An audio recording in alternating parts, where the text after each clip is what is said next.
Welcome into another edition of Fox 9 Sports Live. I'm Ahmad Hicks. This is Jeff Wald. The Gophers just wrapped up their media day and everything was elite. No, I'm joking. They were in mid-season form, though, because they weren't giving us anything that we wanted. They were just cliche talking about the season coming up and how everything was elite and playmaker, game-changing status, all those good things that they love to say, you know? I love media days when it comes to sports because everything is rainbows and unicorns. There's nothing wrong with the program. Everything will be a great. Right. We're so excited for this season. So explosive on offense, great leaders on defense. Let's just book our ticket to Indianapolis right now, huh? You know, you would hope that things would go that way.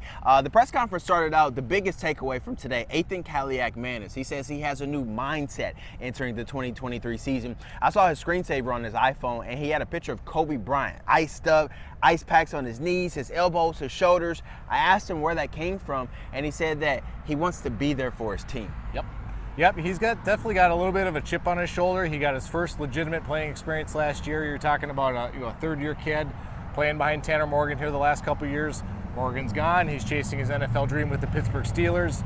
Recently married, just had a kid, so he's a full-blown adult now, ladies and gentlemen. Now this is Ethan Kaliak-Manis' team and his offense. He played, I believe he had 8 starts last year, played in all but one game when Tanner Morgan went down with concussions. I think he threw for just under 1,000 yards, had 4 touchdowns and 3 interceptions. You saw glimpses of what this offense can be with Ethan Kaliak-Manis behind center. I have a feeling we're going to see, especially with Mo Ibram gone and new names in the running back room, I think you're going to see a lot more of an aerial attack. I know PJ Fleck loves to run the football. He always has here.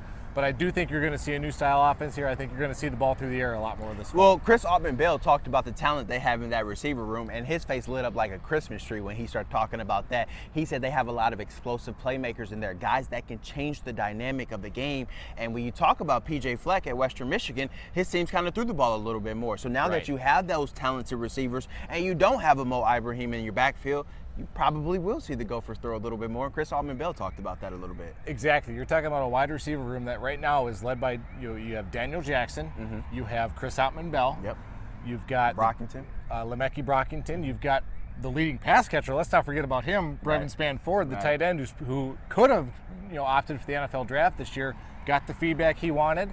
Now he's back for presumably his last year with the Gophers. Number 1 rated tight end in the country, or at least one of the top tight ends in the country. You've also got the 2 transfers in Corey Crooms and Elijah Spencer, who had huge spring sessions when they were healthy. You're talking about 5 weapons in an offense that last year when they ran the ball was top 5 in yardage in the country. So like we said, I just think this is going to be a different approach. We know that PJ likes to run the football, but quite simply, we don't have the weapons to do that this year.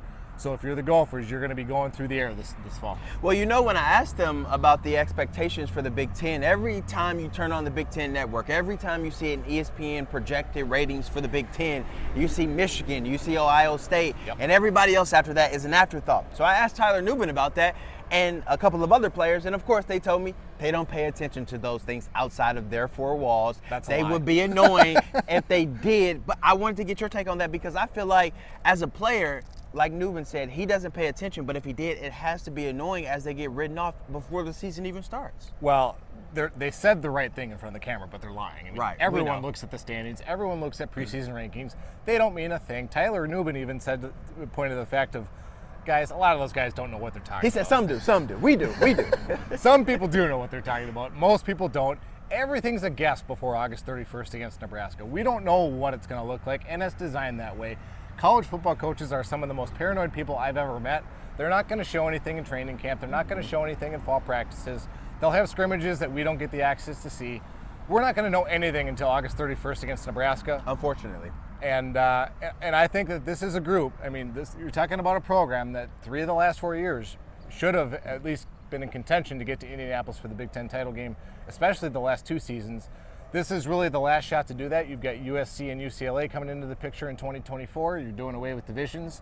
If you're going to do it, this is the year because especially since you open against Nebraska, a game you can actually watch on our channel on Fox 9. Well, you guys know I had to ask the question, what's stopping them from getting over the hump? How do they feel about being afterthoughts to Ohio State and Michigan? And Brevin Spanford said the big thing is execution. He said their games last year and several of their losses, it came down to a mere 3 or 4 plays. And if they were able to execute more efficiently, they probably would have had more wins. So speaking of execution in this season, with the type of talent that they have, maybe not a lot of experience in Kaliak Manis, but some other guys like Tyler Nubin on defense. Yep. Do you think they will be able to execute when needed with the type of schedule they have this season? Boy, that's the $64,000 question. If I had that answer, I'd be making a lot more money than I am right now.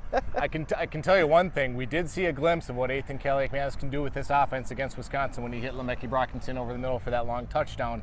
That kind of just let everything else take over for the rest of that game. You also saw what happened when PJ Fleck goes to more of his conservative run style. I don't want to call it conservative because that implies negativity, but you have a guy like Mo Ibrahim last year who's an All-American running back. You run him 18 straight times against Iowa. You're marching into their territory to go score a go-ahead touchdown in the fourth quarter, and you fumble. You rely on one guy too much, and something bad happens. This is where you've got to rely on all of your weapons on offense to move the ball, score points, and hopefully that it's enough with this defense that's got some holes to fill this year. Man, can you believe it? Just 50 days away from the start of Gophers football, and training camp will kick off in about 2 weeks.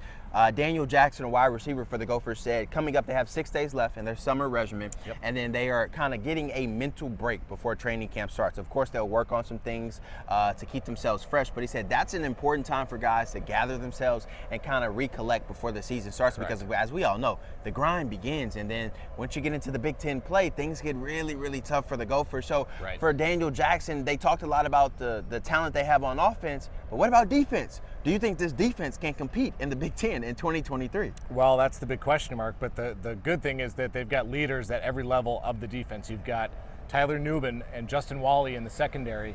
You've got Cody Lindenberg taking the torch, the metaphoric torch from Mariano Sori-Marin. He's the leader at linebacker. He's the heart and soul of the defense this year. You do have some depth and some talent on the defensive line. You've got Jalen Logan Redding. You've got Danny Strigal. You've got a whole bunch of guys that we got the chance to talk to today that will get their chance to make their imprint on this defense this year. It all comes down to leadership, which was definitely a big buzzword today. For sure. Yeah, they all talked about leader. They all talked about replacing the leaders. Tanner Morgan, Mo Ibrahim, Mariano Sori-Marin, all of those guys. And they said, Kaliak Manis is kind of showing up in that leadership role right now, being more vocal, kind of pushing guys to do more. Daniel Jackson said he's been that guy in the receiving room. Chris Altman-Bell said he's also taking on that role. So it seems like a collective effort, even from Brevin Span 4, but leadership does take your team a long way. I don't think the Gophers will have a problem when it comes to leadership. Those guys are going to step right in. I think what they're going to have a problem with is the production and the experience of the players on the field. When we talk about leaders, they're leaders because they're experienced and they played a lot. These guys have played quite a bit, but can you question how many challenging situations they've been in and how many times they came out successful in those situations? Well, and part of it too is ever since PJ Fleck has gotten here, he's had a leadership council. He's done it his entire tenure as a head coach. There's dozens of kids on that leadership council in every class, really. And everyone pokes fun at game day because there's like 12 captains for every game. Really, though. But, I mean, let's be realistic. If you don't have leaders, you can't go anywhere. Right. This team does not lack leaders, I can tell you that. The skill will have to come. I mean, they do have skill positions on offense. They do have some skill on defense. But when you have guys that can portray the standard, that live it every day and can portray it to the younger guys, that actually matters. As Lindenberg said, everything is elite right now with the Gophers. We're 50 days away from opening kickoff. So, of course, our coverage will continue when fall camp kicks off for them. But for now, that's Jeff Wald. I'm Ahmad Hicks, and that's Fox 9 Sports Live.